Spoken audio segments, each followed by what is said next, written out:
Hello, this is Wmpyr.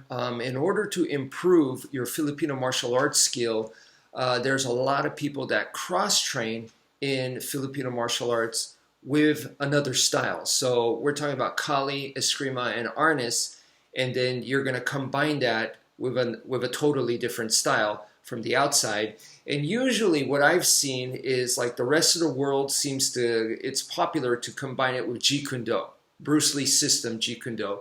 And the other style that I see is people combining it with boxing. And I believe like in the Philippines, it is more common, if I'm not mistaken, to combine it with boxing. So the rest of the world, Jeet Kune, and in the Philippines, boxing, right? This is just my observation. It may not be fact, but that's what I tend to notice. Now, therefore, I think it's good to compare the two different styles, Jeet Kune with boxing, and that's what we're going to do today. So I'm going to start with a basic with the punches, and of course, the idea is to increase your understanding so that you can apply this to your Filipino martial arts. So I'm going to go with the basic, just punching first. And in boxing, right, the left side, the weaker side, is typically forward, and the strong side is to the back. So that's already a difference right there. And in this case, I'm going to go ahead and use my right hand just so I don't confuse you guys. But okay, so imagine my right hand is my weak hand, okay, and my left hand is my strong side. So I am now more in a boxing stance, and then from here, if I want to throw what we would call the jab, right, it would just be boom, like so. Boom, like that. Now, in more recent gyms and boxing schools, they kind of tend to, I've heard some trainers, some coaches say, don't turn the wrist just from that position, just immediately bring it out for your jab, boom, like that. So in that case, if you don't twist and you just pop it straight out like that, then to me it is much more closer to a Jeet Kune style of jab. And so now let's examine real quick the Jeet Kune style of jab. And that is with the lead hand. They don't really call it the jab, but it's a lead hand punch. And the lead hand is the strong side, as we all know. So from there, it's boom, right, like so, right? You're just gonna grab immediately, and the hand goes first, so without doing anything else, boom, like so. So the hand comes out first, right? And of course, is known for the vertical fist, right? So in that sense, so far, not super different other than the lead hand, the strong side, is it forward or is it to the back? So now let me go back to boxing. And in boxing, okay, like I said, you could just boom straight out. So in this case, similar to Jeet Kune, but then when you want to start putting in power, you start turning, boom, like that. Start turning the wrist. And if you want more power, then you're going to put in the shoulder, right? Boom, like this. So boom, right here. Boom. So the shoulder comes in. So I'm still turning, and I'm putting that shoulder in. So that gives me more of a, because of my shoulder, it follows that line. So it's going to give me more of a diagonal. You see, I'm not straight into the camera, this way. Right? Now, even more power, I start putting my hip into it, right? So then I'll put my hip into it, so I just turn, if you guys can see, probably hard to see, but I am turning the hip, okay, so side of my leg's right here, so I'm turning the hip into it, and then the shoulder becomes late, and then I put the shoulder in there. So I put the hip in, then the shoulder, and then the turn right there, right? So that's for more power. Now, even more power would be to step and slide as I do that, right? So I step and slide with the hip, then the shoulder, and the punch, okay? What that means is for that boxing style of punch, in order for me to get more power with the step and slide, is I am positioning myself closer to the target. So rather than punching from here and that is my range, right? I'm gonna get closer so then I could go further in. So the footwork there is huge. Where I position myself is gonna determine how much more power I got into the punch.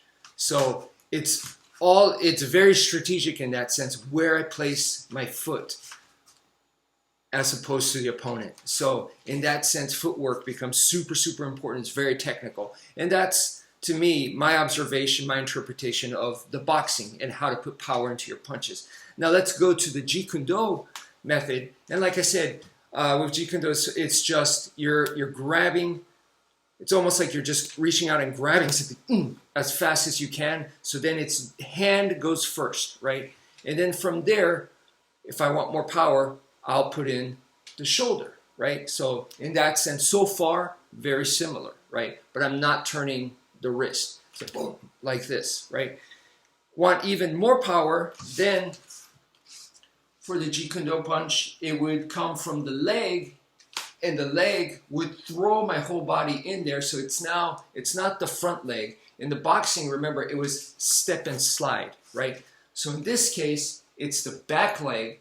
The back leg comes in like so. So when I throw the punching, boom, like that, you can see I'm really throwing my whole, and that leg position alone, where I'm turning my, you can see from here, I'm sorry you can't see my legs, but you can see that it turns my whole body, and then it creates a follow through. So the power there would be, it's now has this follow through. For Escrima people, Kali and Arnis, we understand how much the follow through helps because we're working with weapons, and that follow through motion is huge. So it's the same idea. I'm putting in the follow through, but I'm also throwing my whole body in. So right there, it's not about footwork in that sense, okay? You're gaining your power by throwing your body into it. So that's actually quite different, in my opinion. Not saying that boxers don't put their body weight into their shots, but I am saying that if you look at it, at least from this basic level of what I've explained so far, in the boxing, it's about where you position yourself. And then in Jeet Kune, this method is throwing. It's very explosive in that sense.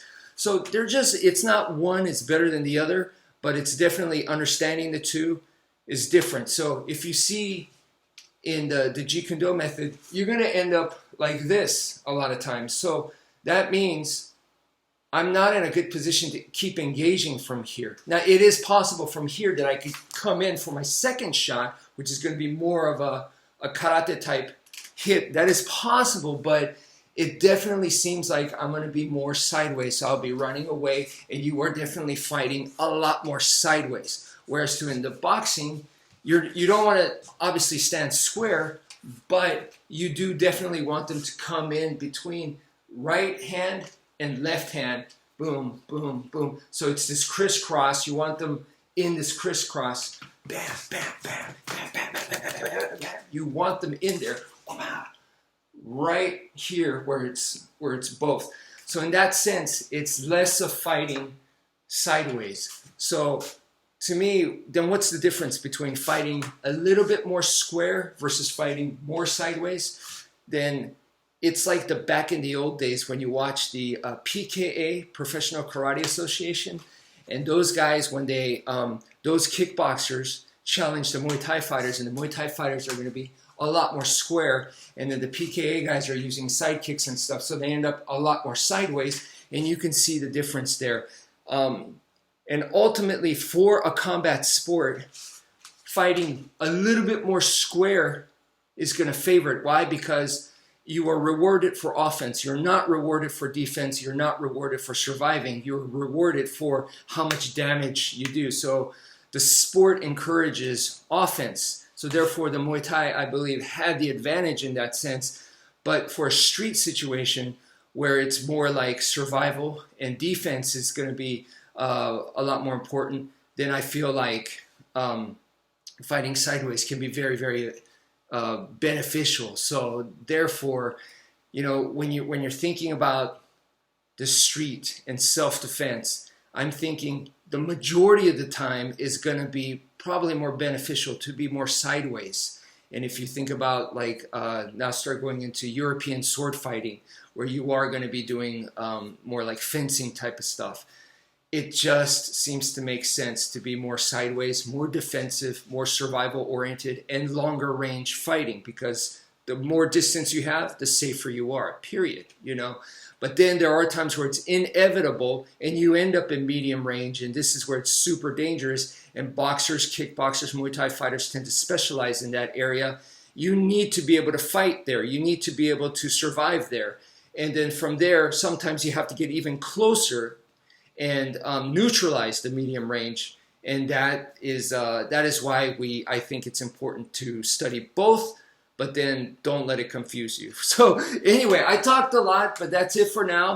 I hope it helps out. Please practice both of those methods and see the differences for yourself. That's it for now. Thank you for viewing, and take care, folks.